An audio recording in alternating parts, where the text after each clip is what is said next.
My name is Emily, and I have lived in a small town in the Midwest of the United States of America for my entire life. Life in a small town is exactly how you might imagine it from the movies. Everyone knows your name, and everyone knows your business. There are more cornfields than there are houses, and the tallest building in town is the old grain silo that sits near the railroad tracks.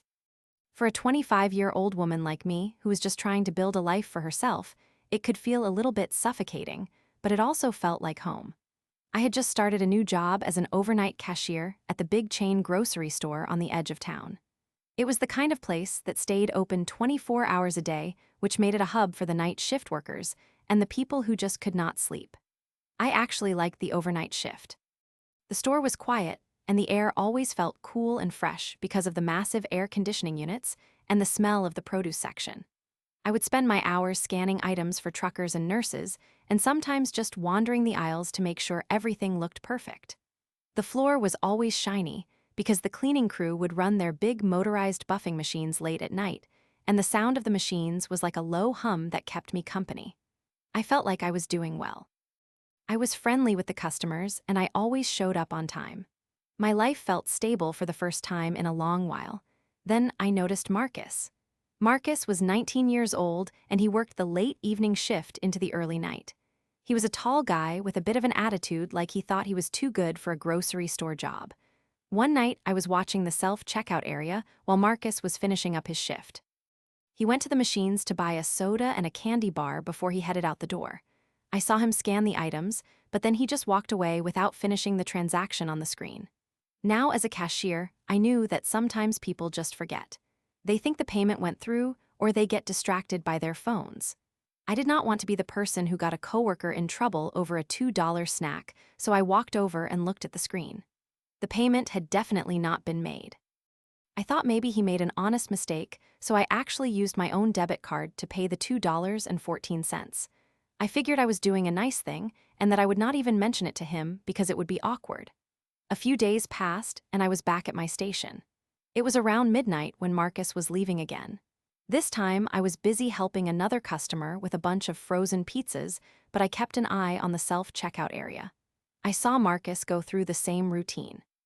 He scanned a few more things this time, and then he just walked right out the front doors. I finished with my customer and hurried over to the machine. Sure enough, the transaction was still sitting there waiting for a payment. This time, I did not pay for it. We have a very specific rule at the store about what to do when this happens. We have a big blue logbook for loss prevention purposes. Every time a transaction is left unfinished, we have to write down the time, the date, and the details of what happened. I opened the book and I wrote down everything. I even wrote down Marcus's name because he was the one who did it. I felt a little guilty, but I knew that I had to follow the rules of the company. If the store lost too much money because of theft, they might start cutting people's hours, and I really needed my paycheck to pay my rent. About a week later, it happened again. This time, Marcus was not just getting a snack. He had a whole hand basket full of items. He had expensive steaks and several bottles of high-end laundry detergent and some electronics from the seasonal aisle. I watched from a distance as he scanned everything. He looked over his shoulder a few times to see if anyone was watching. I pretended to be busy organizing the magazines near the front register. When he walked out of the store without paying, I felt my heart racing. This was not a mistake anymore. This was stealing. I went to the machine and saw that the total was over $30. Back then, $30 could buy a lot of groceries, so it was a big deal. I went to the blue logbook to record the incident again. When I opened the book to find the last entry I had made, I was confused. I flipped back to the page where I had written down the previous incident with Marcus, but his name was gone. Someone had used a heavy black marker to cross out his name so clearly that you could not even see what was written underneath. I felt a chill go down my back. I knew what I had written, and I knew that someone was trying to hide it. I decided to be smart about it this time. I wrote down the new incident with the date and time and Marcus's name in very clear capital letters. Then I took my mobile phone out of my pocket and I took a very clear picture of the page. I also took a picture of the page where the name had been crossed out. I did not know who was doing it, but I knew I needed proof. Over the next 2 weeks, it became a regular thing. Marcus would steal things, and I would write it in the book. Every time I came back for my next shift, I would check the book, and every time Marcus's name would be blacked out or the entire page would be ripped out and replaced with a fake one. I kept taking pictures of everything. I had photos of the book before the changes and photos of the book after the changes. I felt like a detective in a movie, but I was also getting very nervous. One morning, I decided I could not stay silent anymore. I stayed after my shift ended at 7 in the morning so I could talk to the store manager. Her name was Lauren. Lauren was 47 years old and she always looked very professional in her black blazers and her hair pulled back in a tight bun. She had a reputation for being very strict, but I thought she would want to know that someone was stealing from her store. I knocked on her office door and she told me to come in. I sat down and I explained everything that I had seen. I showed her the photos on my phone of the logbook entries and the way they were being tampered with. Lauren listened to me with a very serious face. She did not say much at first. She just looked at the photos for a long time. Then she looked up at me and said that she was very glad I brought this to her attention. She told me that for legal purposes, I needed to send those photos to her email address and then delete them from my phone immediately. She said that if there was an investigation, the police would not want extra copies of evidence floating around on personal devices. I believed her because she was the boss, and I was just a 25-year-old girl who wanted to do the right thing. I sent the emails and then I let her watch me delete the photos and even empty the recently deleted folder on my phone. She thanked me and told me she would handle it and that I should go home and get some sleep. I walked out of that store feeling like a hero. I thought Marcus would be fired and the store would be safe. I slept better that day than I had in weeks, but things did not go the way I expected. A few days later, it was the end of my 3-month probationary period. This is the time when a new employee is evaluated to see if they are a good fit for the company. I was not worried because I had never missed a day of work and I had even caught a thief. Lauren called me into her office before my shift started. I thought she was going to give me a raise or at least a pat on the back. Instead, she sat me down and looked at me with cold eyes. She told me that the management team had discussed my performance and they decided that I was not a good fit for the store. She said they were letting me go immediately. I was completely stunned. I asked her why, and she just gave me some vague answer about how my personality did not mesh well with the rest of the team. I felt like I had been punched in the stomach. I walked out of the store with my head down and I went to my car. I sat there in the parking lot and I cried for 20 minutes. I really loved that job. It was my source of income and it gave me a sense of purpose. I could not understand how I could be fired for being a good employee. I went home and I tried to apply for other jobs, but the rejection hurt so much that I mostly just stayed in bed for a few days. About a week later, I ran out of milk and bread. The big grocery store was the only place in town to get what I needed unless I wanted to drive 40 minutes to the next city. I figured enough time had passed that I could just go in and get my groceries and leave without making a scene. I was walking through the aisles when I heard 2 other employees talking in the next row. They did not see me. They were talking about how happy they were that the semester was starting soon because Marcus would finally be going away to college. One of them said that it was a nightmare working with the manager's nephew because he never did any work. My heart stopped. The manager's nephew. Marcus was Lauren's nephew. Everything suddenly made sense. The reason the logbook entries were being destroyed was because Lauren was protecting her family. The reason I was fired was because I had reported him and she wanted to get rid of the witness. I felt a surge of anger that I had never felt before. It was a hot, burning feeling in my chest. I grabbed my items and went to the checkout lane. I just wanted to get out of there. But as I was getting ready to pay, Lauren herself walked up to the register. She looked at me with a smirk on her face. She told me in a very loud voice so everyone could hear that I was no longer welcome in her store. She told me I was banned for life from this location and any other location where she was the manager. She told me to leave my groceries on the counter and get out before she called the police for trespassing. I was humiliated. People were staring at me like I was a criminal. I turned around and walked out of the store with my face burning. When I got to my car, I did not cry this time. I was too angry for tears. I drove home and I sat at my old desk in the corner of my living room. I have an old personal computer that I have had since I was in college. Because the storage on my mobile phone was always full, I had a habit of plugging my phone into the computer every night and backing up all of my photos. I had completely forgotten that I did this. I turned on the computer and waited for it to boot up. I held my breath as I opened the folder for my mobile phone backups. I clicked on the folder from the week I was fired, and there they were. Every single photo of the logbook entries. Every single photo of Marcus's name being crossed out. Lauren thought she had destroyed the evidence when she watched me delete them from my phone, but she did not know about my backup system. I felt a sense of power returning to me. I spent the next 4 hours writing a very long and detailed email. I did not send it to Lauren. I sent it to the corporate headquarters of the grocery store chain. I found the contact information for the regional director and the head of human resources and the Department of Loss Prevention. I told them everything from the first time I saw Marcus steal a candy bar to the moment Lauren banned me from the store. I attached all of the photos as evidence. I explained that I was fired right after reporting the theft and that I had discovered Marcus was the manager's nephew. I hit the send button and I felt a huge weight lift off my shoulders. I did not know if anything would happen, but I knew I had done my part.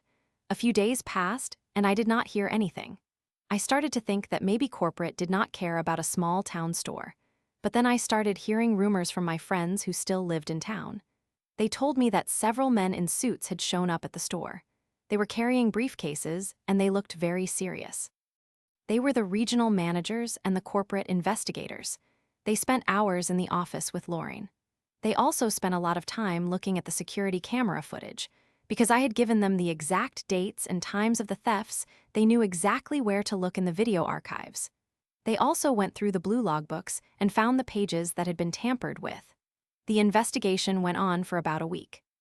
One afternoon, I was sitting at a local diner having coffee when I saw a police car pull into the grocery store parking lot across the street. I watched from the window as 2 officers went inside. A few minutes later, they came out with Marcus. He was wearing handcuffs and he looked absolutely terrified. He was not acting like a tough guy anymore. He was being put into the back of the patrol car. A few minutes after that, Lauren walked out of the store. She was not in handcuffs, but she was carrying a cardboard box full of her personal belongings. She looked like she had aged 10 years in a single day. She had been fired on the spot. The story was all over the local newspaper the next morning. It turns out that Marcus had not just been stealing snacks and detergent. Over the course of 3 years, he had been taking high-value items and selling them online. The total amount of merchandise he had stolen was over $10,000. In our state, stealing that much money is a felony. Because there was so much evidence against him, Marcus was convicted and sentenced to time in prison. It was a huge scandal for our quiet little town. As for me, I was offered my job back by the corporate office, but I decided not to take it.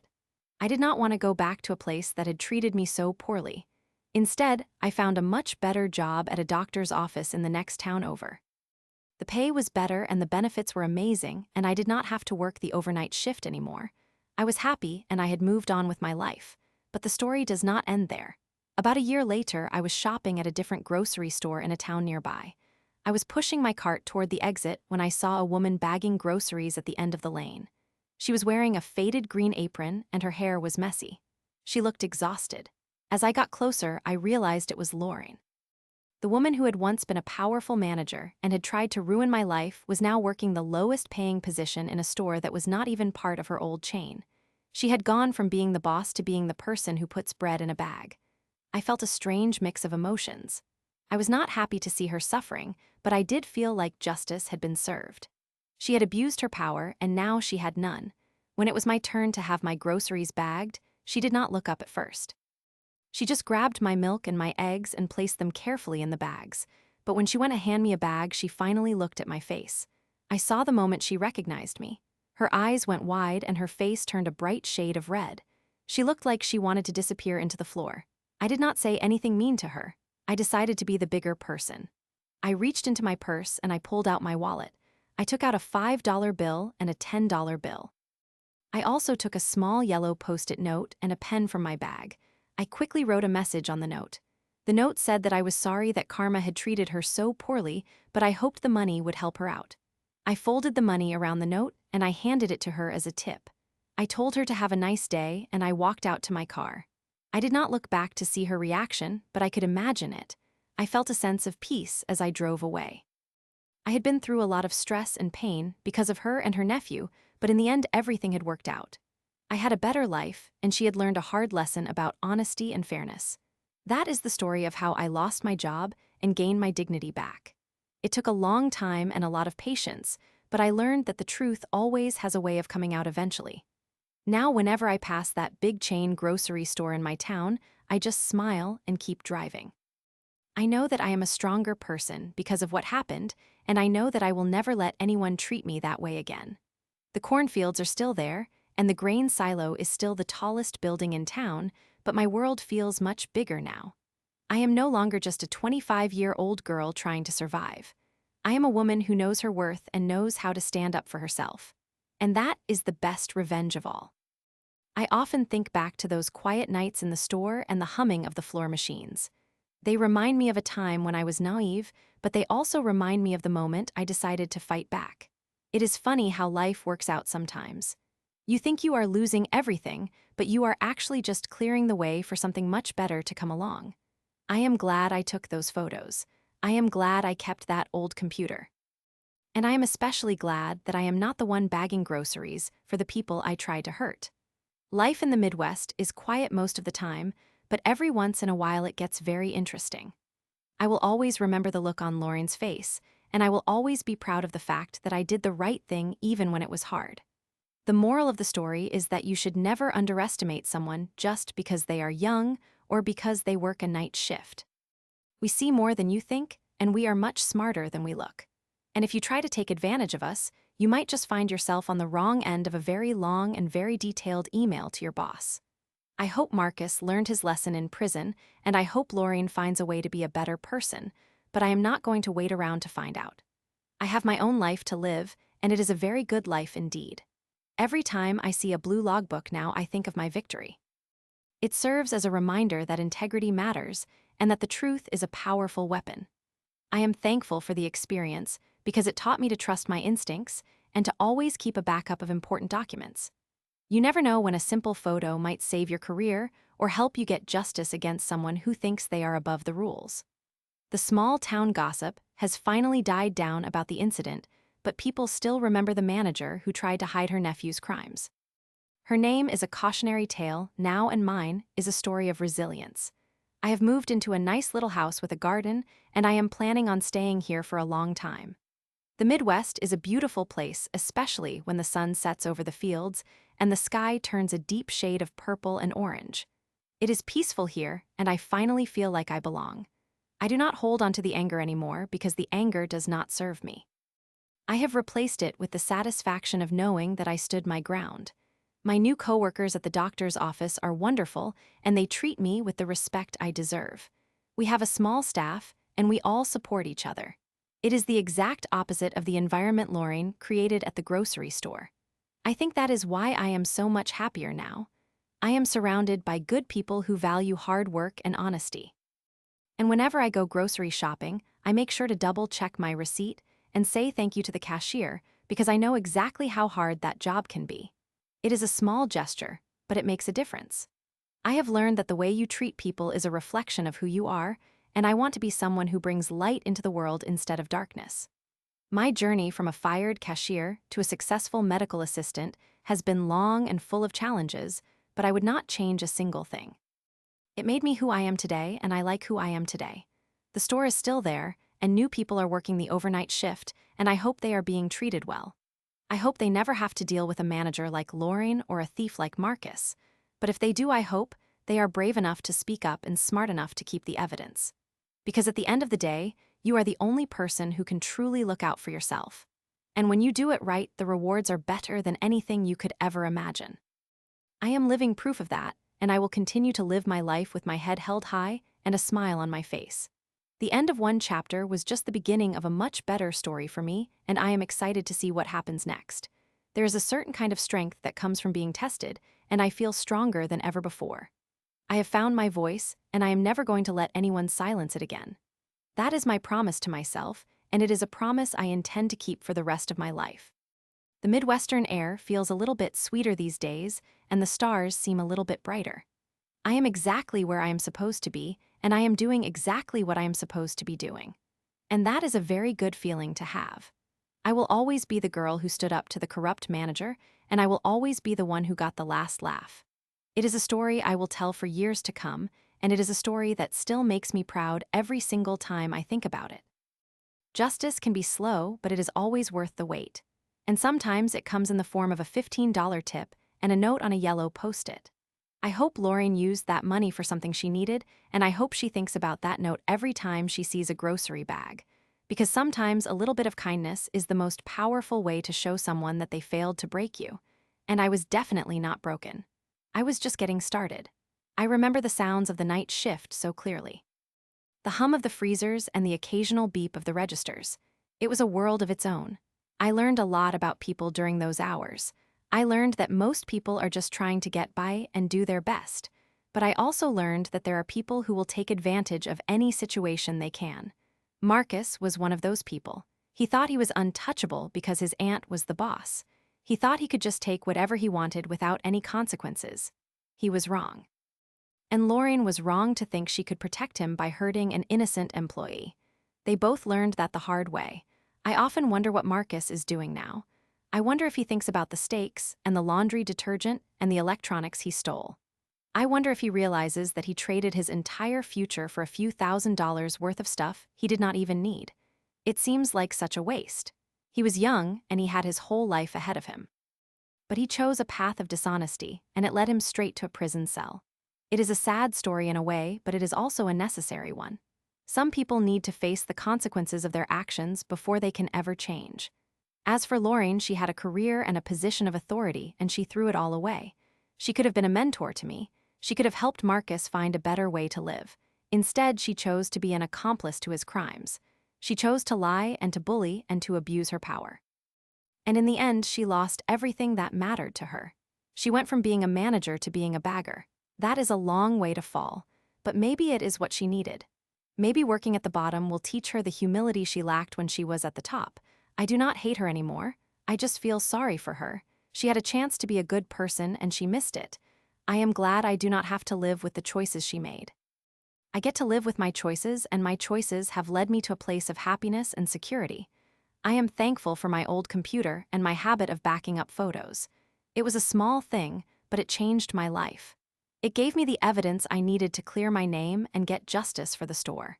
It is a reminder that you should always be prepared and you should always look out for yourself. You never know when you might need to prove the truth. The world can be a difficult place sometimes, but it is also full of opportunities for those who are willing to work hard and stay honest. I am proud to be one of those people. I am proud to be Emily from the small town in the Midwest, and I am proud of my story. It is a story of revenge, but it is also a story of growth and resilience. It is a story of a 25-year-old woman who found her power and used it to change her life for the better. And that is a story worth telling. I hope that whoever hears this story understands that they have power too. You do not have to let people treat you poorly. You do not have to stay silent when you see something wrong. You can stand up for yourself and you can fight back. And if you do it the right way, you will come out on top. Just remember to keep your evidence and trust your instincts. The truth will always find a way to come out in the end. And when it does, you will be glad you stayed true to yourself. I am certainly glad I did. My life is better than it has ever been, and I have no one to thank but myself. Well, myself and my old computer, and maybe a little bit of karma too, because karma is real and it always knows where to find you. Just ask Lauren and Marcus. They know all about it now, and I am just the girl who helped it along. It is a good feeling to know that I made a difference. It is a good feeling to know that I am free, and it is a very good feeling to be home. The Midwest is a place of hard work and honesty, and I am proud to represent those values every single day. My story is one of victory, and I will always hold it close to my heart. It is the story of how I found my way in a world that tried to push me down, and it is the story of how I rose above it all. I am Emily, and this is my revenge story. It is long and it is complicated, but it is mine, and I would not have it any other way. I am looking forward to the future and all the good things it has in store for me. I am ready for whatever comes next, and I know that whatever it is, I will be able to handle it. Because I am a survivor, and I am a fighter, and I am a winner. And that is the truth.